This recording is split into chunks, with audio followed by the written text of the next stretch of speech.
I want to focus on that wonderful concept, that vital virtue that unfortunately and regrettably is often forgotten, the virtue of kindness, being kind. I want you to hear a story. 20 years ago, I drove a cab for a living. When I arrived at 2:30 in the morning, the building was dark except for a single light in a ground floor window. Under these circumstances, many cab drivers would just honk once or twice, wait a minute, then drive away. But I had seen too many impoverished people who depended on taxis as their only means of transportation to drive away. Unless the situation smelled of danger, I always went to the door. So I walked to the door and knocked. Just a moment, answered a frail, elderly voice. After a long pause, the door opened. A small woman in her 80s stood before me. By her side was a small nylon suitcase. "Would you carry this bag out to the car for me?" she said. I took the suitcase out and returned to assist the woman. She took my arm and walked slowly toward the curb. She kept thanking me for my kindness. "Oh, it's nothing," I told her. "I just try to treat all my passengers the way I would want my mother treated." When we got in the cab, she gave me an address. Then she said, "Oh, by the way, could you drive through downtown? It's not the shortest way." "Oh, I don't mind. I'm in no hurry. I'm on my way to a hospice." I looked in the rearview mirror and her eyes were glistening. I don't have any family left," she said, almost to herself. "The doctor says I don't have very long." I quietly reached over and shut off the meter. "What route would you like me to take?" For the next 2 hours, we drove all around the city. She showed me the building where she had once worked as an elevator operator. We drove through the neighborhood where she and her husband had lived when they were newlyweds. She had me pull up in front of a furniture warehouse that had once been a ballroom where she had gone dancing as a girl. Sometimes she'd ask me to slow down in front of a particular building or corner. She would sit staring into the darkness, saying nothing. As the first hint of sun was creasing the horizon, she suddenly said, "Okay, I'm ready. Let's go now." We drove in silence to the address she had given me. It was a low building. 2 orderlies came out to the cab. As soon as we pulled up, they were solicitous and intent, watching her every move. They were expecting her. I opened the trunk, took out the small suitcase, carried it to the door. The woman was already seated in a wheelchair. "How much do I owe you?" she asked. "No, you don't owe me anything," I said. "Oh, you have to make a living," she answered. "Oh, there are other passengers," I responded. Almost without thinking, I bent over and gave her a hug, and she held on to me tightly. "You gave an old woman a little bit of joy," she said. "Thank you." I squeezed her hand, then walked into the dim morning light. Behind me, a door shut. It was the sound of the closing of a life. I drove aimlessly, lost in thought for the rest of the day. I could hardly talk. What if that woman had gotten in an angry driver earlier that morning, or one who was impatient? What if I had refused to take the run, or had honked once and driven away? On a quick review, I don't think I have done anything more important in all my life. I love that story. Sort of helps me allow life to make up its mind again. You need to remember that story. The times you will want to be anything but kind, because it is so much easier to bear a grudge and hate in return, or get back, or get even. Hate destroys the vessel it's kept in. Revenge never healed a wound. There's one thing all of us have in common: we've been mistreated by somebody.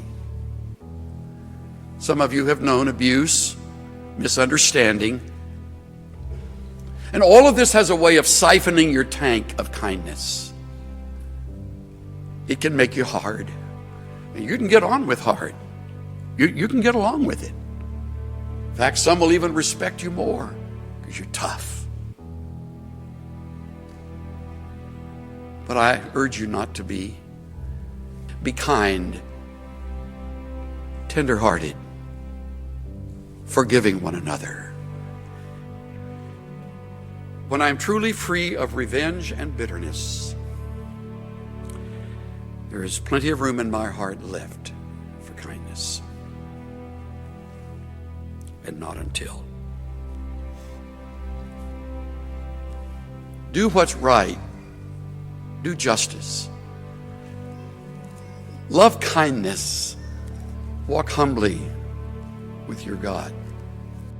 Maybe you were born a really nice person with a gentle, sweet personality, and being kind to people comes pretty naturally to you, but I think more of the globe is not that way than is. And the good news is we can change. It's amazing what one kind word can do. We don't think anything about it, but to the other person, it breathes life into their spirit. Our words have the power to lift people, to help them get through a challenge, to push them into their destinies. When you tell someone, I love you, I'm proud of you, you did great on that project, you're not just being kind, those are healing words. We don't know what people are going through. They may smile on the outside, but on the inside, they're hurting, they're lonely, they're discouraged. Many people have wounds from the past, wounds from a relationship that didn't work out, wounds from people trying to push them down. And just a simple word of encouragement. I believe in you.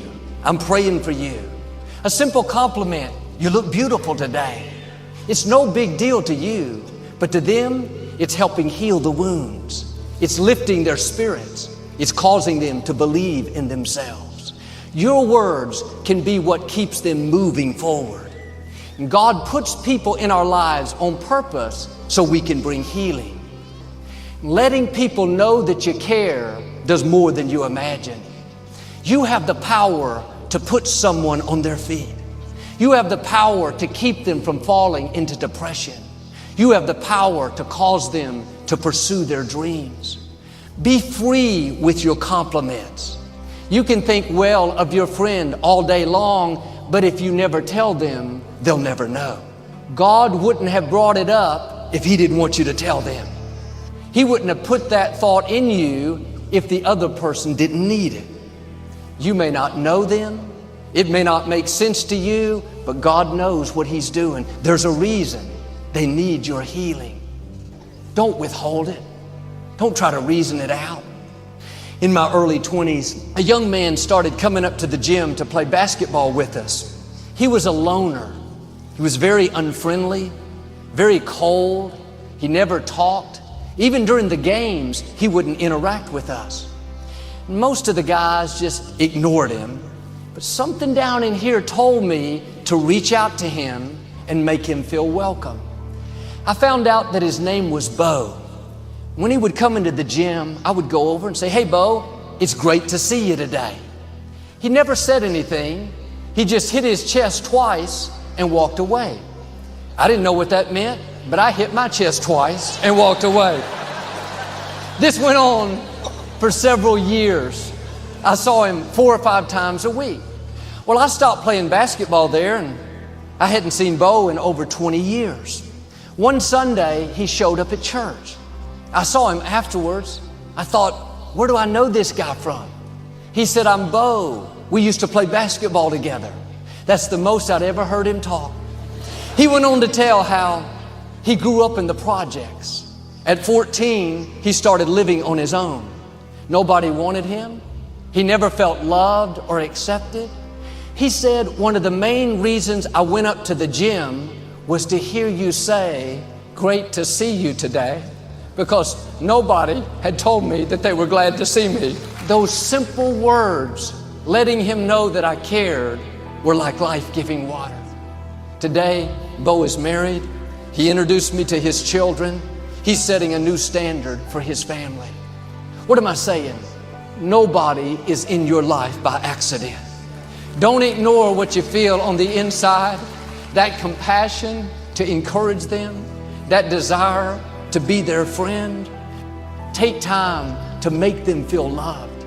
Doesn't have to be something big. Just good to see you. I believe in you. I'm praying for you.